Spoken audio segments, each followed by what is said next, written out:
আসসালামু আলাইকুম রহমতুল্লাহি ওয়া বারাকাতুহু। কেমন আছো বন্ধুরা? আশা করি সবাই ভালো আছো।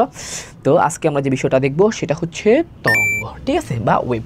ওয়েভ বলতে আসলে আমরা কি বুঝি? ওয়েভ বলতে আসলে আমরা যদি সংজ্ঞায় যাই, আমাদের টেক্সট বুকে যে সংজ্ঞাটা লেখা আছে সেটা হচ্ছে এটা একটা পর্যাবৃত্ত আন্দোলন, যা কিনা কোনো একটা মাধ্যমের এক স্থান থেকে অন্য স্থানে শক্তি বা এনার্জির কি করে ট্রান্সফার করে। এবং এই যে মাধ্যমটা বললাম, মাধ্যমের কণাগুলোর স্থায়ীভাবে স্থানান্তরণ এখানে কি হয় না, হয় না। অর্থাৎ আমরা যদি সংজ্ঞাটাকে একটু ভেঙে বলি তাহলে আমরা যে বিষয়টা দেখতে পাই, এই ক্ষেত্রে তরঙ্গের ক্ষেত্রে এক নাম্বার কি থাকবে, শক্তির সঞ্চারণ থাকবে। পাশাপাশি এই যে আমার মাধ্যম বা মিডিয়াম ছিল তার কণাগুলোর মধ্যে কি থাকবে, একটা কাপাকাপি থাকবে। এবং দিন শেষে কণাগুলোর স্থায়ী কোনো স্থানান্তরিত বা স্থানান্তরণ এখানে হবে না। আর এই তরঙ্গটাকে যদি আমরা দুইটা ভাগে ভাগ করি, একটা হচ্ছে অনুপ্রস্থ তরঙ্গ আর একটা হচ্ছে ভাইয়া অনুদৈর্ঘ্য তরঙ্গ। অনুপ্রস্থ তরঙ্গের সংজ্ঞাটা যদি আমরা দেখি সেখানে আমরা কি দেখবো জানো, এই যে আমি কি বলতেছিলাম, মাধ্যমের কণাগুলো কাপাকাপি করবে। আর এই যে তরঙ্গ কম্পন বা কাপাকাপির দিকের সাথে লম্বভাবে অগ্রসর হয় তাকে বলা হয় অনুপ্রস্থ তরঙ্গ। উদাহরণ কি ভাইয়া, পানির তরঙ্গ।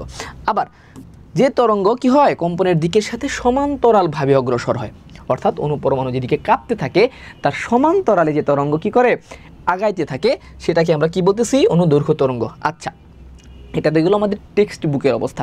এখন এটাকে যদি আমরা একটু ভিজুয়ালাইজেশনের মাধ্যমে দেখতে চাই তাহলে আমরা কীরকম দেখতে পাই জানো, এই যে দেখো, এটা হচ্ছে একটা শব্দ তরঙ্গ, অর্থাৎ একটা অনুদৈর্ঘ্য তরঙ্গ। অনুদৈর্ঘ্য তরঙ্গের সংজ্ঞাটা আমরা একটু আগে দেখলাম না, এটা এখানে কি দেখতেছিলাম যে তরঙ্গের সঞ্চারণটা হবে মাধ্যম যেদিকে ভাইব্রেশন করে তার সমান্তরালে, ঠিক আছে না।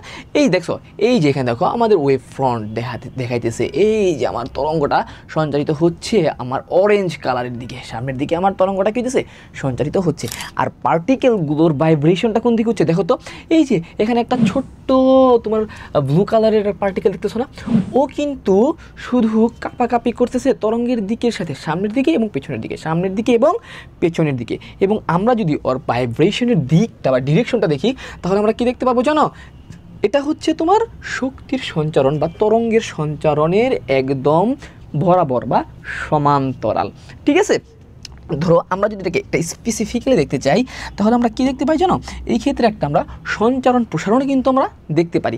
কারণ দেখো তো, এই যে আমার রেড কালার যে মাধ্যমের কণাগুলো আছে, তারপরে হচ্ছে তোমার এই যে গ্রিন কালার যে কণাগুলো আছে, এইগুলো আমার মাধ্যমের এগুলো হচ্ছে আমাদের যে মিডিয়ামটা ছিল না, আমাদের তো তরঙ্গ সঞ্চারণের জন্য মিডিয়াম দরকার। ওই মিডিয়ামের যে কণাগুলো আছে না, এই মিডিয়ামের কণাগুলোর মধ্যে আমরা জাস্ট কয়েকটাকে স্পেসিফিক্যালি কালার করছি যাতে আমরা বুঝতে পারি। সেটা হচ্ছে এই কণাগুলো দেখতেছো, তরঙ্গটা যাচ্ছে আমার সামনের দিকে, সাউন্ড ওয়েভটা আমার সামনের দিকে এগিয়ে যেতেছে।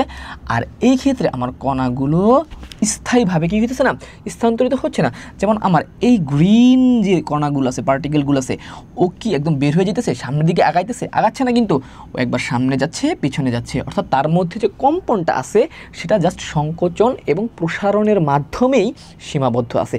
আর এই ক্ষেত্রে আমরা যদি পুরো সিনারিওটা দেখতে পাই তাহলে আমরা কি দেখব, অনেকগুলো কণা একসাথে সংকুচিত হচ্ছে, আবার প্রসারিত হচ্ছে, সংকুচিত হচ্ছে এবং প্রসারিত হচ্ছে।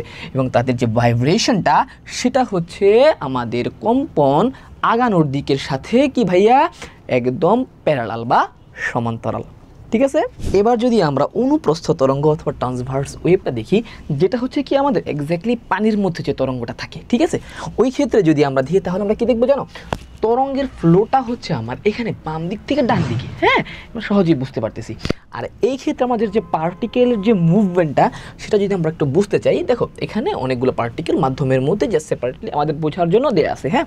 এই ক্ষেত্রে আমরা যদি এই রেড লাইনের বা রেড কালার যে পার্টিকেলগুলো আছে এই মাধ্যমের মধ্যে, সেটার ভাইব্রেশনের মুভমেন্টটা যদি আমরা দেখি, জাস্ট ডিরেকশনটা যদি আমরা দেখি, তাহলে আমরা কি দেখি, দেখো তো, ও কিন্তু জাস্ট উপরে এবং নিচে লাফালাফি করতেছে, ভাইব্রেট বা কম্পিত হচ্ছে, যেটাকে আমরা বাংলায় বলতেছি কম্পন।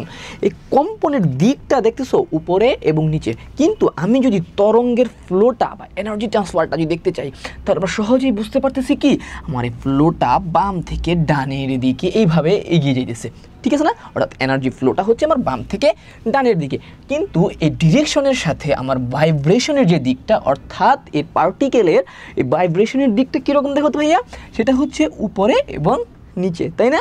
তো এই যে আমরা সংজ্ঞাটা দেখলাম, কি দেখলাম, অনুপ্রস্থ তরঙ্গের ক্ষেত্রে যেই তরঙ্গ কম্পনের দিকের সাথে লম্বভাবে অগ্রসর হয়, দেখছো, যে তরঙ্গটা কম্পনের দিক, এই যে আমার কাপাকাপি যে হইতেছে কোন দিকে, উপরে নিচে না, যে তরঙ্গটা কম্পনের দিকের সাথে ঠিক লম্বভাবে বা পারপেন্ডিকুলারলি কি হয়, অগ্রসর হয় বা সামনের দিকে প্রপাগেট করে ফ্লো হয়, তাকে আমরা কি বলতেছি, অনুপ্রস্থ তরঙ্গ। ঠিক আছে না? ঠিক এইভাবেই আমরা আমাদের তরঙ্গকে ভিজুয়ালাইজেশনের মাধ্যমে খুব সুন্দরভাবে উপস্থাপন করতে পারি। আচ্ছা, তো এই ধরনের মজার কিছু এক্সপেরিমেন্টাল ভিডিওর সাহায্যে বা ভিডিওর মাধ্যমে অথবা ইন লাইভ এক্সপেরিমেন্টের মাধ্যমে যদি তোমরা শিখতে চাও, বুঝতে চাও, তোমরা অ্যাটেন্ড করতে পারো আমাদের এডু পরিবারের সাথে।